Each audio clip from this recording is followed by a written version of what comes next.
ازيكم عاملين ايه؟ يا رب تكونوا بخير. النهارده هقول لكم على كل المشاكل اللي ممكن تقابلكم وانتوا بتدمسوا الفول، وهقول لكم حلها وكمان تتفادوها ازاي.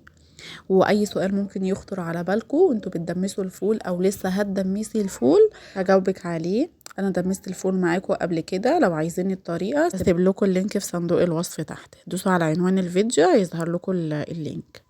بس قبل ما نبدأ ما تنسيش تشتركي في القناة وتفعلي زر الجرس على الكل عشان يوصلك اي فيديو جديد بنزله وتشوفيه قبل اي حد. طبعا اي مشكلة بتقابلنا وهي الفول اللي بيسود. طيب الفول بيسود ليه؟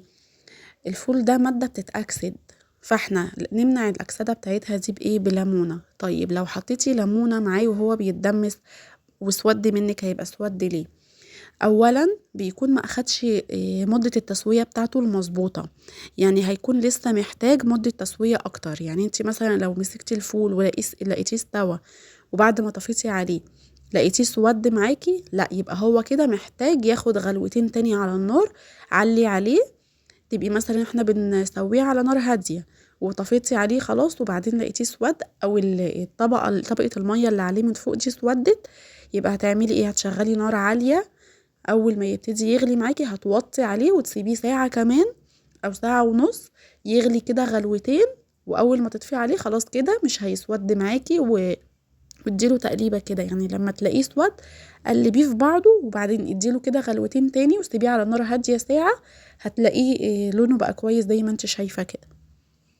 كمان وهو في مدة التسوية بتاعته هو بياخد من 5 ل6 ساعات. في مدة التسوية دي ما ترفعيش عليه النار الا مرتين بس، يعني بايه؟ تطمني على المية. كمان انا قايللك في الفيديو تدميسي الفول قايللك على كمية المية المظبوطة بحيث انك ما تسخنيش ولا تضيفيله مية تاني وهو في مدة التسوية بتاعته. يعني انت هتبقي عايزة تسخني مية وتزودي كل شوية، لا انا قايللك على مدة المية المظبوطة اللي هتغنيكي على انك كل شوية تزودي له مية، تفتحي عليه الغطا وتزودي المية. كمان مدة التسوية بتاعته بتبقى كتير شوية، فانتي ممكن تبقي عايزة تنزلي من البيت او تروحي مشوار او كده وتبقي لسه حاطه بقالك ساعتين بس ولسه ما استواش. تعملي إيه بصي، هتطفي عليه عادي جدا وبعدين تنزلي مشوارك ولما ترجعي عادي افتحي عليه هتلاقيه طبعا اسود، ما عادي مش مشكلة ما يهمكيش.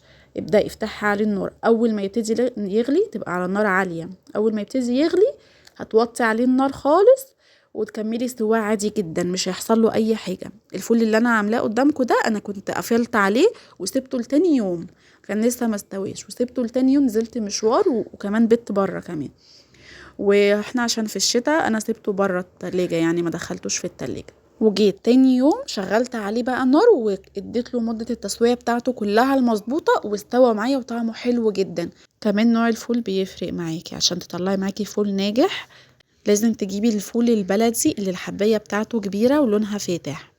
في حباية كده بتكون صغيرة بتبقى شبه المدورة كده شوية، بتبقى لونها غامق كده، دي ما بتبقاش حلوة والقشرة بتاعتها بتكون سميكة وانتي بقى مهما تدمسي فيه كده لا بتفضل باينة وظاهرة معاكي في الأكل. طيب هتقولي لي بقى احط عدس، احط رز، احط كركم، احط ايه بالظبط؟ كل ده مش هيفرق. الكركم برضو بيمنع الاكسده زي الليمون بالظبط، لو عايزه تحطيه عادي جدا مفيش اي مشكله. طيب تحطي عدس ولا تحطي رز ولا تحطي فول مدشوش برضو مش هيفرق، احنا بنحطهم بس عشان قوام ميه الفول.